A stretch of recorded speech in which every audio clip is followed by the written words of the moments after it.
ministro de la Producción habló, estamos hablando de Dante Sica. Sí, después del paro, porque al fin y al cabo todo este paro son porque a la gente, todos estos paros fueron porque a la gente no le alcanza la plata. Y ya salió Dante Sica a reconocer que los salarios quedaron desactualizados y se comprometió a financiar el consumo. Bueno, vamos a entrar preguntándole a Patricio del Corro, que es legislador de la Ciudad de Buenos Aires por el PTS. Gracias por venir a la radio, antes que nada, Patricio. No, muchas gracias a ustedes por la invitación y bueno, buenos días a todos y a todas. Bueno, ¿qué pensás de lo que fue el paro en general y lo que dijo Dante Sica en estos días? Mira, el paro me parece que, como lo reflejan hoy todos los medios, fue contundente, en el sentido que fue un paro en las principales ciudades, se notó un acatamiento total, no hubo transportes, no hubo escuelas, no hubo servicios, comercios muy pocos, y que sabemos que es un sector donde hay mucha presión para los trabajadores en particular.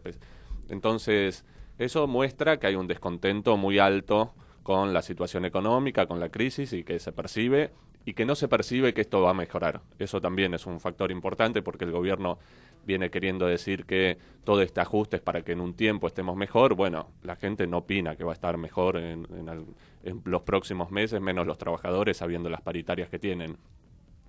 Y el problema con las declaraciones del Triunvirato y de distintos sectores de la CGT es cuál es el plan de lucha ahora para continuar. La gran pregunta es, bueno, fue un paro con total acatamiento, y después, ¿qué?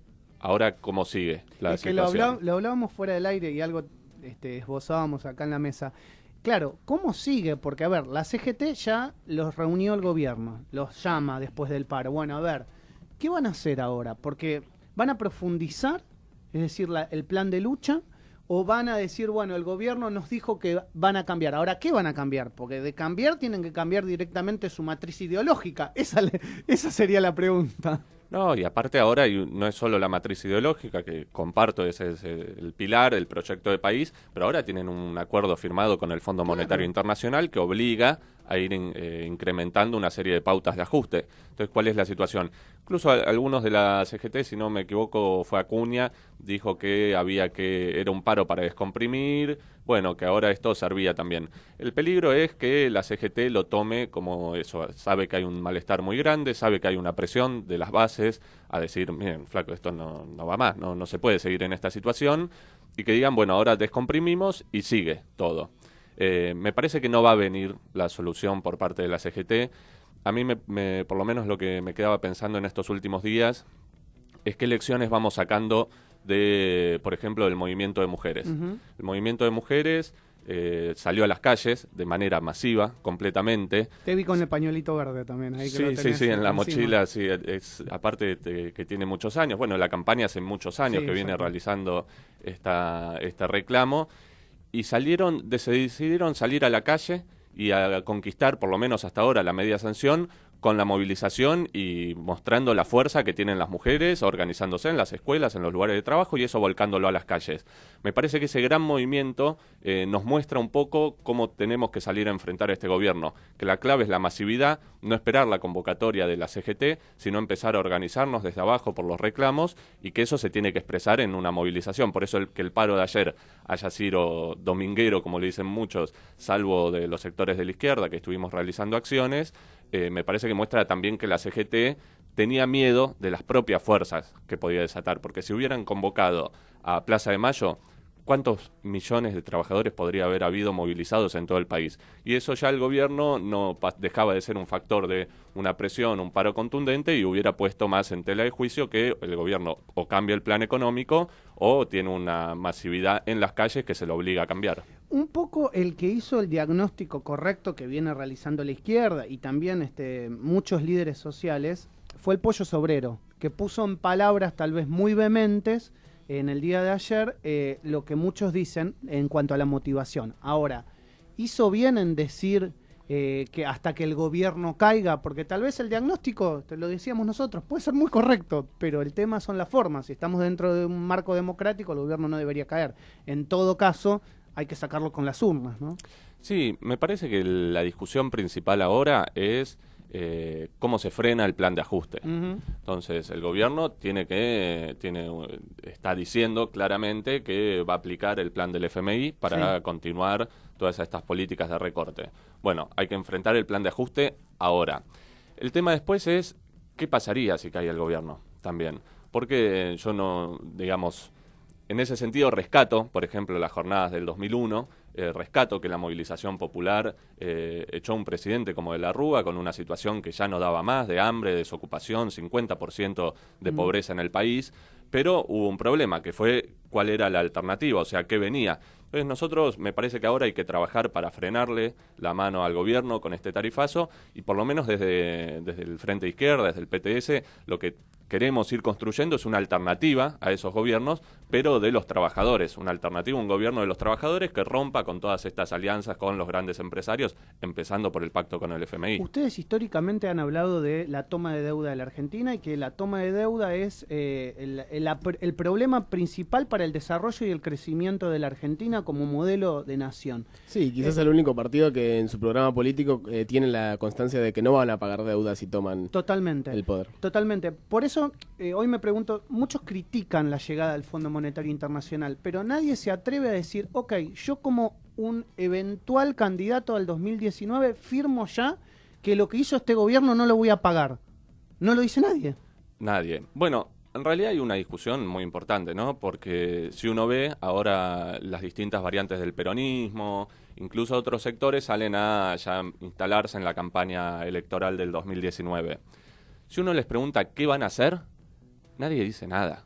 O sea, no hay una discusión programática de qué hay que cambiar, porque, digamos, de los que no somos parte del gobierno, de la oposición, todos estamos de acuerdo en que hay un plan de ajuste, que Macri gobierna para los empresarios, etcétera. Ahora el tema es, bueno, si vos ganás, ¿qué harías? Hay cosas que no dice nadie. Por ejemplo, nosotros sostenemos, y es una parte de la discusión, este acuerdo con el FMI habría que desconocerlo. Porque el FMI no es tonto tampoco desde ya, ¿no?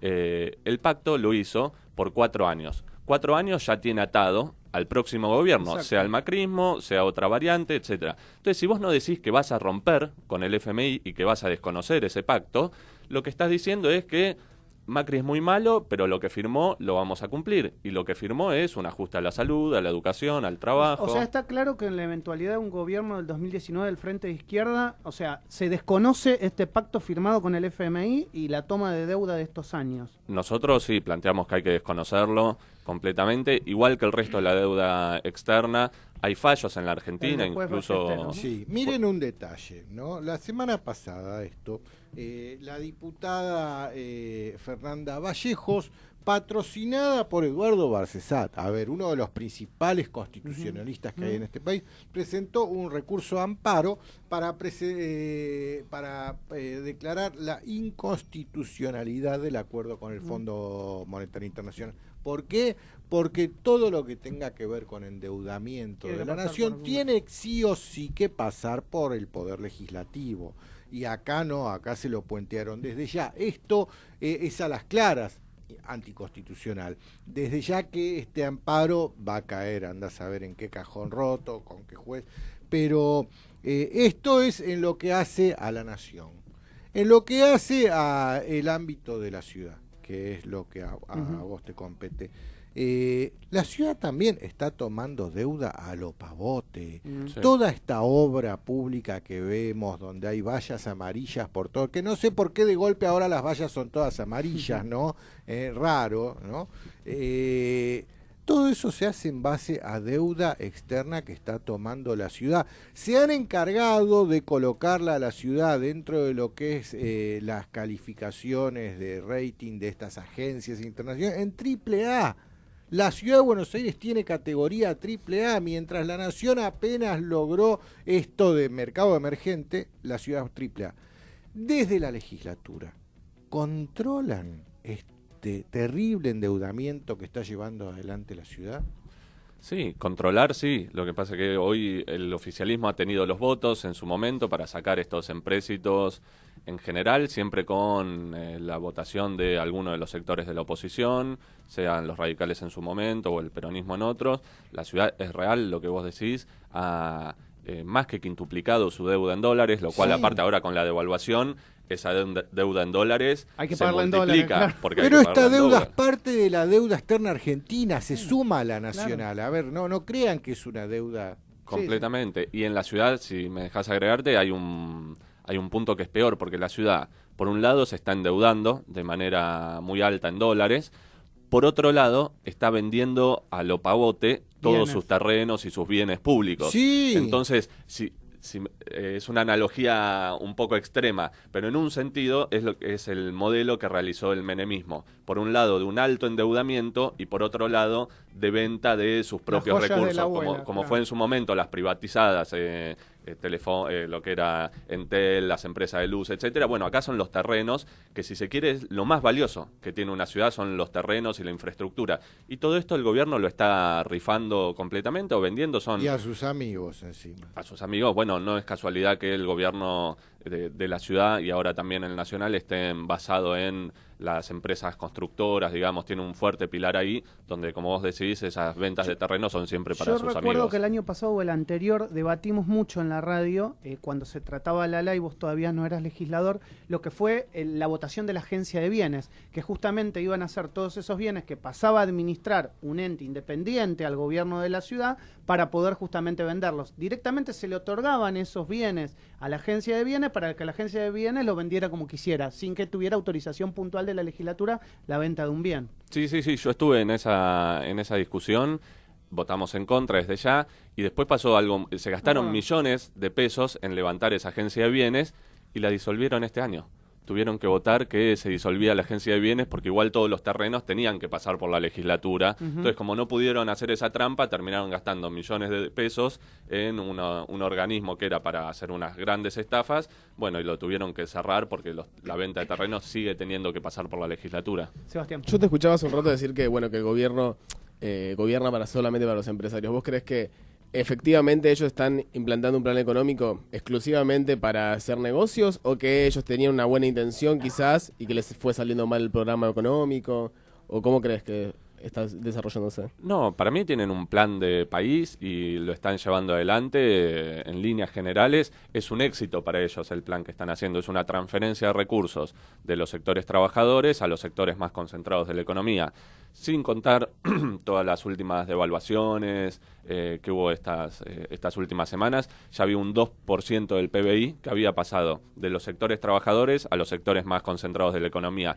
Eso que parecen cifras macroeconómicas, digamos que es difícil entender cómo le afecta a uno, es, bueno, lo que uno empezó a pagar más de luz, de gas y lo que perdió de salario, lo ganaron las empresas de generación y transporte de energía, las mineras, las empresas del campo. Es eso, lo que ellos ganan de más es lo que lo que nosotros ganamos de menos. Por eso ayer el gobierno decía algo que para mí es muy interesante cuando salió Duhovne y distintos ministros a decir la cantidad de plata que se perdía por un día de paro. 29.000 millones de pesos. 28.000, 29.000 millones de pesos, sí. Hay una parte que es la comparación, ¿no? Con se fugó en el último mes 10 veces más, mayor cantidad de plata de fuga de capitales, sí, y el gobierno no dijo nada. Ya nos endeudaron por 50, o sea, 50 veces lo que están diciendo, claro, que se perdió en un día. Pero o sea, hay 50 paros que se pueden hacer, ¿no? Sí, para igualarlo a Duhovne. Pero tiene una parte muy interesante, que reconocen que la riqueza la generan los trabajadores. Porque si el trabajador, cuando deja de ir a trabajar, es pérdida de plata, ¿qué están diciendo? El que genera la riqueza todos los días en el país son los trabajadores. Interesante y ese punto de vista. Claro, sumamente interesante. ¿Y esa riqueza a dónde va? Bueno, se la llevan los especuladores, es la que se fuga. Pero en esa misma intención de ir contra el paro, termina reconociendo que somos los trabajadores los que generamos la riqueza todos los días en el país. ¿Cuál es el plan de la izquierda? ¿Cuál es lo que la izquierda piensa que tendría un plan económico adecuado para la Argentina? Mira, en primer lugar, como les decía, hay dos puntos que para mí son centrales para discutir. O sea, para decir, bueno, ¿qué opinan todas las fuerzas políticas de estos dos puntos que son estructurales para la Argentina? Por un lugar, el pago de la deuda externa. Aparte de ilegal, ilegítima, hay fallos en la Argentina, ustedes decían, el juez Ballesteros, los Olmos han investigado muchísimo al respecto y queda demostrado. Por ejemplo, a mí hay algo que me impacta siempre y no me canso, ¿no?, de volver a decirlo. Cuando investigan los Olmos la deuda, se dan cuenta que en el primer ministro de Economía de Alfonsín van y dicen, bueno, a ver, ¿de dónde salió la deuda de la dictadura? señores del Banco Central, señores del Ministerio de Hacienda, muéstrenme los papeles de la deuda que tomamos. No tenemos comprobantes de la deuda. Ay, ¿cómo saben lo que se debe? Es lo que dicen los bancos. ¿Y quiénes son los acreedores? Los bancos. Entonces, es una situación muy... Sí, anómala. Muy o sea, no, porque vos imagínate que a tu que... casa viene el banco y te dice, me debes 100.000 pesos. Y vos decís, y bueno, los debo porque me lo dice el banco. Entonces, esa es la situación por eso nosotros denunciamos que toda la cadena, después de deuda externa, es ilegal e ilegítima. Porque si todo lo que estamos pagando hoy de intereses de esos años fue una estafa monumental. Bueno, me llama la atención, te juro, veo que estás bien empapado en lo que hace a la causa Olmos y la ilegitimidad de nuestra deuda externa. A mí me llama mucho la atención ver miembros del Poder Legislativo, ya sea a nivel nacional o a nivel ciudad, que están bien empapados en estos asuntos y de acuerdo al color que los tiñe, o se hacen los boludos terriblemente, pero conocen muy bien el tema, o en tu caso, van al frente denunciándolo, ¿no? Pero si todos los legisladores están al tanto, porque yo pensaba, no, lo ignoran, entonces por eso no hacen nada. Si todos están al tanto, ¿por qué no se hace algo de una buena vez? ¿Por qué no se somete a un debate legislativo? ¿Qué te dice este gobierno? Te quedás fuera del mundo. O sea, si vos haces eso, te quedás fuera del mundo. O sea, si no reconoces el pago de la deuda, nadie va a venir ni siquiera a darte una ayuda de nada. Está bien, pero la oposición se lo puede promover el debate. Sí, incluso hoy lo que hay que entender es que el pago de la deuda es una carga para la Argentina mucho más grande que la posibilidad de deuda que tiene de tomar, aparte a tasas en general muy altas. Entonces, pero por ejemplo, todo el déficit fiscal es puro pago de intereses de deuda. Eliminamos eso y es todo superávit. Exacto. Por eso hay una discusión muy importante, porque ahora, como vos decís, ¿qué escucha uno de los economistas en general liberales, ¿no? Cuando dicen hay déficit fiscal. Déficit fiscal, hay que reducir los gastos. Los gastos es salud, educación, salario. Nunca dicen que el pago de la deuda externa, por ejemplo, sería algo que hay que revisar. Y por otro lado, tampoco dicen que cuando vos decís gastamos más de lo que ingresa, si vos dejás de recaudar porque le sacás las retenciones a las mineras, al campo, le das exenciones impositivas a empresas como Carrefour, que están despidiendo, por ejemplo, es imposible. Por eso el pago de la deuda externa es el 10% más o menos del PBI, lo que va a gastar entre este año y el que viene el gobierno son 65.000 millones de dólares, ¿no? Puede variar por la devaluación, cuánto significa el PBI. Pero eso es lo que se está gastando en pago de capitales y de intereses. Es una locura. No hay país que pueda salir adelante con eso, salvo que vayamos a un modelo tipo Grecia. Entonces este es un punto que para mí a cualquier plataforma política, a cualquier partido, alianza que se quiera presentar en el 2019, hay que decir, señores, tenemos un problema con la deuda. ¿Qué vamos a hacer? Y que cada uno diga, hay que pagar todo. Sí, de última habría que plebiscitarlo también, ¿no? Que bueno, nosotros para este acuerdo con el FMI, que el gobierno ni siquiera quiere que pase por el Congreso, como decían ustedes. Incluso el otro día hubo un intento de sesión en el Congreso para discutirlo del FMI. El masismo y el peronismo federal no dieron el quórum para que eso se discuta ahí. Pero nosotros estamos diciendo que se haga un plebiscito. Si vamos a endeudar a nuestros hijos, a los hijos de nuestros hijos, por lo menos que la población de conjunto tenga el poder de... Yo no sé si la solución es un plebiscito porque la gente no está informada. Mirá lo que pasó en Suiza, que hicieron un plebiscito para ver si le retiraban a los bancos la capacidad de crear dinero de la nada, y como el pueblo suizo está totalmente ignorante en esto, votó que no. ¿Cómo le vas a sacar eso a los bancos?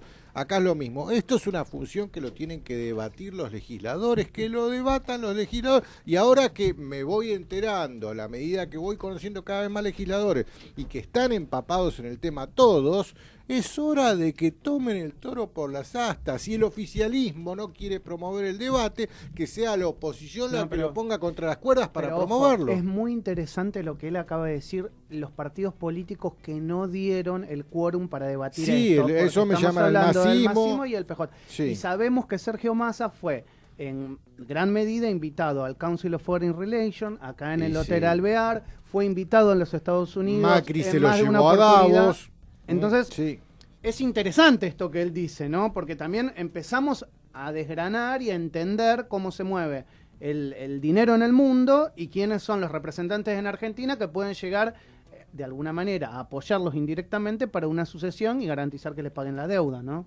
Sí, completamente. Yo, por lo del plebiscito, en diputados se puede discutir. Ahora, las mayorías de los partidos tradicionales que hoy están en la Cámara han pagado todos la deuda externa. La del FMI, incluso el kirchnerismo, le pagó al FMI en cash. Claro, desde mi punto de vista, la discusión Sí. del desendeudamiento es una mentira, porque si vos viene el FMI con una deuda que venía de la dictadura, con lo fraudulenta que ya mencionamos, las causas, etcétera, y vos decís, te pago cash y te vas, bueno, cualquier acreedor estaría muy feliz, ¿no? De que le paguen cash. No en este y- caso, no en yo- este caso. Vos fíjate, si por algún acto milagroso de magia o lo que sea, Macri puede emitir un cheque por el 100% del valor de todo lo que es nuestro endeudamiento externo y se lo da a los acreedores les creas un problema. Primero, porque ¿dónde enganchan otro gil para esquilmarlo de la manera que están esquilmando en Argentina? Con esa guita no sabrían qué hacer. Segundo, la deuda no es una cuestión de utilidades para los acreedores. Es una cuestión de dominio para los acreedores. Los acreedores nos van imponiendo condiciones permanentemente. Está bien, yo te refinancio, pero vos me tenés que hacer concesiones a mis empresas de vaca muerta, por ejemplo, de minería, de la pesca en el Atlántico Sur. Tenés un problemita con Inglaterra y lo tenés que arreglar también. Y los vuelos y los tenés que arreglar. Sentate con Inglaterra con los pantalones abajo. Y todas esas condiciones son las que nos van imponiendo los acreedores. Y si de golpe el problema de la deuda se pagara, los acreedores no lo permitirían. No, lo que pasa es que es imposible pagarla de conjunto. O sea, de la salida de la dictadura hasta esta parte, Argentina pagó un poco más, poco menos, 500.000 millones de dólares.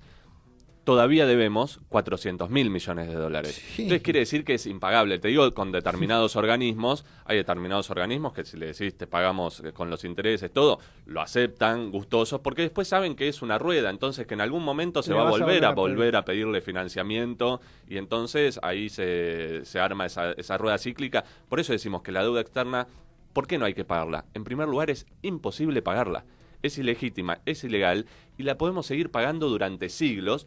Y nunca se va a dejar, nunca va a ser lo que dice el macrismo de, bueno, ahora pagamos, o incluso el modelo del kirchnerismo que decía, pagamos y nos desendeudamos. No nos desendeudamos. Nunca nos No desendeudamos. nos Fue una gran Entonces, mentira. sigue el siendo una desendeudamiento sangría acá. permanente. Y nosotros decimos, bueno, entonces, ¿cómo vamos a hacer un modelo de país con los trabajadores como su sujeto y que sean los grandes beneficiados, que salgamos de los índices de pobreza enormes que tenemos, de la mortalidad infantil, etcétera, si seguimos pagando eso? Es imposible. Me gustaría aprovecharte porque le hiciste una pregunta muy interesante al jefe de gabinete de la ciudad cuando se hablaba de la policía metropolitana y hablabas del jefe de la policía metropolitana actual, estamos hablando de Carlos Kevorkian. Sí. Bueno, contale un poco a la gente quién es y por qué preguntaste lo que preguntaste al jefe de gabinete Felipe Miguel. Bueno, para los que no saben, el jefe de gabinete 2 veces por año va a la legislatura y da explicaciones de las gestiones del gobierno. Nosotros hace mucho tiempo le venimos preguntando por la conformación de la policía, primero metropolitana y ahora de la ciudad. ¿Por qué? Cuando se formó la metropolitana encontramos que más de la mitad de los altos mandos de la metropolitana había actuado en distintas fuerzas de seguridad, digamos, sean del ejército, o sean fuerzas armadas, o sea, de la policía, durante la dictadura. ¿Qué rol habían tenido durante la dictadura? Bueno, nadie lo dice y nadie quiere decir. Entonces le preguntamos distintas cosas. Uno de ellos es el actual jefe de la policía de la ciudad, Kevorkian. Él actuó en la Policía Federal durante la dictadura. Sabemos que la Policía Federal tuvo muchas ligazones, no solo con la AAA, sino que en la ciudad de Buenos Aires hubo muchos centros clandestinos de detención, muchos de los cuales estaba implicado la Policía Federal. Kevorkian no se sabe, es porque ellos no lo dicen en ningún lado de su currículum público, en qué parte de la Policía Federal estuvo durante la dictadura. Porque no es que te dicen... Lo que resulta más sospechoso, porque lo que vos podés resulta decir... Completamente, porque vos decís, mirá, estaba en X lugar entre tal año y tal año. Es público eso. Entonces Okay. se sabe. Ellos no dicen qué hizo Kevorkian durante la dictadura. Y justamente le preguntamos por el resto de los miembros de las fuerzas de la policía de la ciudad que actuaron durante la dictadura, y el jefe de gabinete dijo, no nos contestó, pero dijo una mentira que después salió a la luz. No nos dijo cuántos habían actuado durante la dictadura, pero nos dijo, no hay ningún policía hoy de la ciudad que esté implicado en causas de lesa humanidad o durante el último genocidio, digamos. A los 2 días sale que había un policía de la ciudad que era condenado por haber sido parte del asesinato de 3 militantes durante la dictadura. O sea, yo esto ¿por qué lo digo? Porque a mayor ajuste va a haber mayor represión. Y si uno ve justamente una cosita es nada más, esa actuación del ministro, nombró 2 enemigos en la ciudad de Buenos Aires. Dijo que había 2 mafias en la ciudad de Buenos Aires. ¿Cuáles eran? Los manteros y los metrodelegados. Entonces apunta claro, completamente a cuál va a ser su enemigo. Es un delito. Eso están criminalizando la protesta social. Pero yo te juro, en esta Argentina del siglo XXI ya dejaría de revolver lo que pasó en los 70. Esto de andar acusando uniformados, a ver si estuvieron o no estuvieron en la dictadura. A ver, la gente tenía que trabajar también durante el proceso militar. Sí, bueno, pero no claro, desaparecer no personas, cometer, torturar gente. No el que cometió delitos de lesa humanidad, eso es otra cosa. Pero el foco hoy no hay que centrarlo en lo que hace a la policía. Estamos hablando puntualmente de la cuestión de la policía, ¿no? No hay que centrarlo hoy en lo que hicieron en los años 70. Hay que centrarlo en lo que están haciendo hoy los dirigentes políticos de las fuerzas de seguridad. Y me viene a la mente el gran quilombo que tuvo Macri con la designación del Fino Palacio al frente de la Policía Metropolitana, porque esta idea de una policía propia de la Ciudad de Buenos Aires fue idea del actual presidente cuando estaba al frente del gobierno de la ciudad.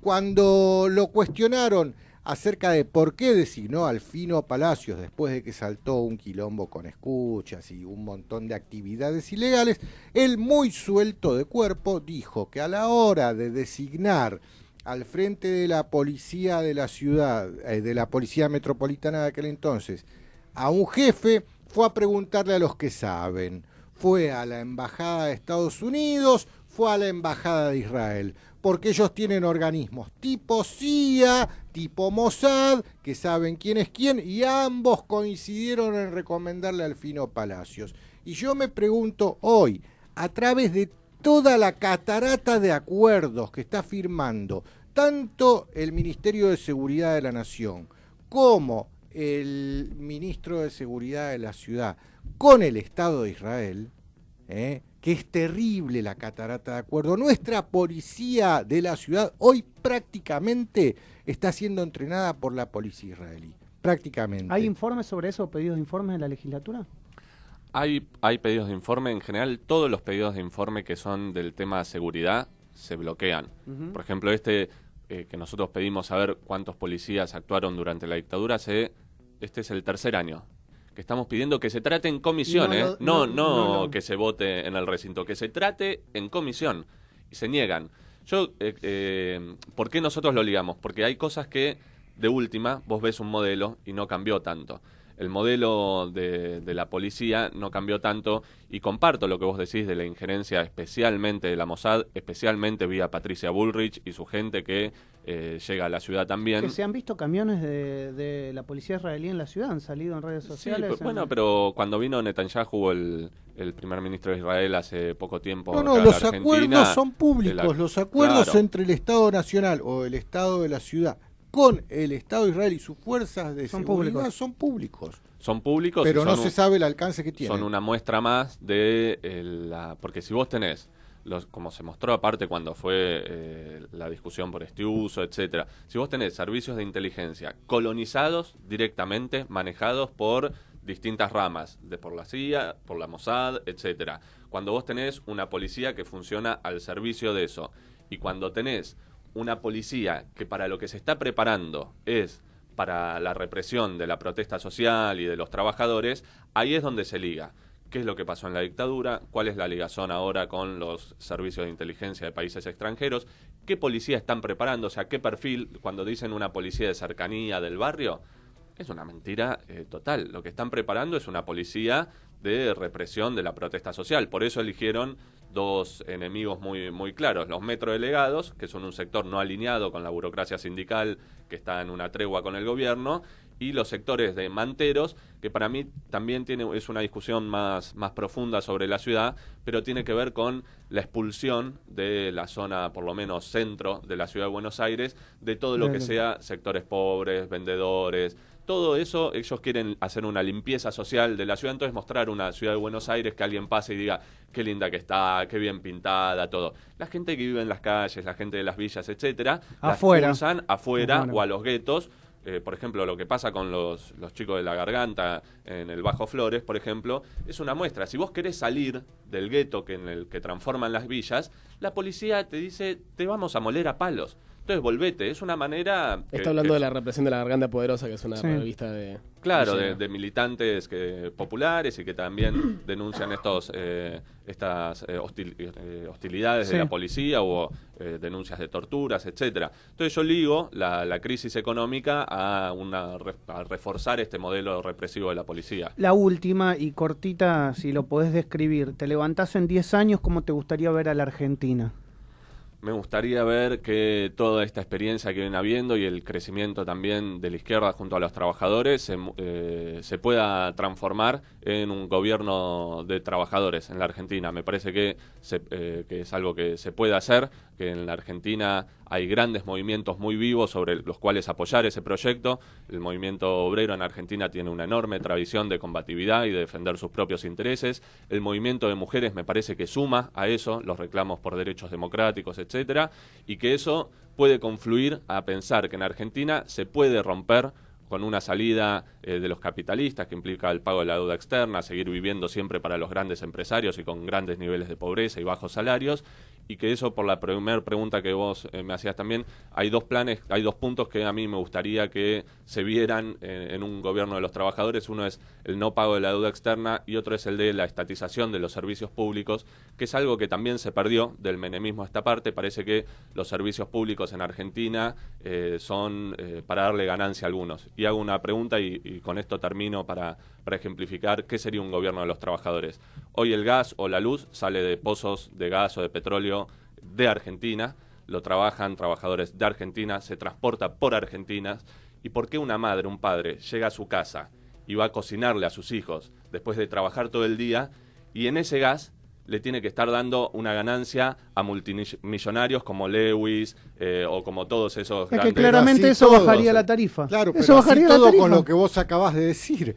Si el gas está acá en la Argentina, si los que los traen son trabajadores argentinos, si se transporta por gasoductos argentinos, si lo distribuyen empresas argentinas, ¿por qué la tarifa tiene que ir de acuerdo a los vaivenes del precio internacional? No se entiende. Uno del dólar y otro es ¿por qué tiene que darle una ganancia a un empresario? Es que no invirtió, que no invirtió en aparte, exploración, que no invirtió. Un trabajador le quiere dar de comer a su familia y no tiene por qué en ese acto estar dándole ganancia a nadie. Tiene que ser un derecho humano, así como un hospital no cuestionamos que tiene que darle ganancia a nadie, los servicios públicos no tienen por qué darle ganancia a nadie.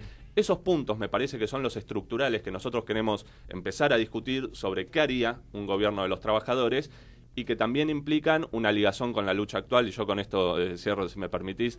En Francia, por ejemplo, frente al ajuste de Macron, las empresas de energía, que están los trabajadores de las empresas de energía que Macron quiere privatizar, ¿qué están haciendo?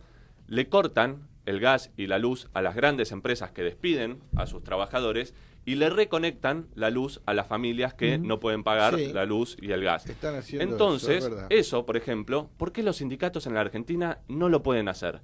Y mostraría un modelo de país al servicio de los trabajadores. Grandes empresas que despiden, señores, les cortamos la luz. Ahora, una familia que no puede pagar la luz o el gas tiene derecho a tenerlo porque no se va a morir de frío o de hambre porque no le puede dar ganancia a un capitalista. Esos son los ejes de un modelo de país gobernado por los trabajadores que nosotros planteamos. Patricio, gracias por venir a Radio Sónica. Pronto seguramente nos volveremos a ver. Muchas gracias, estamos hablando.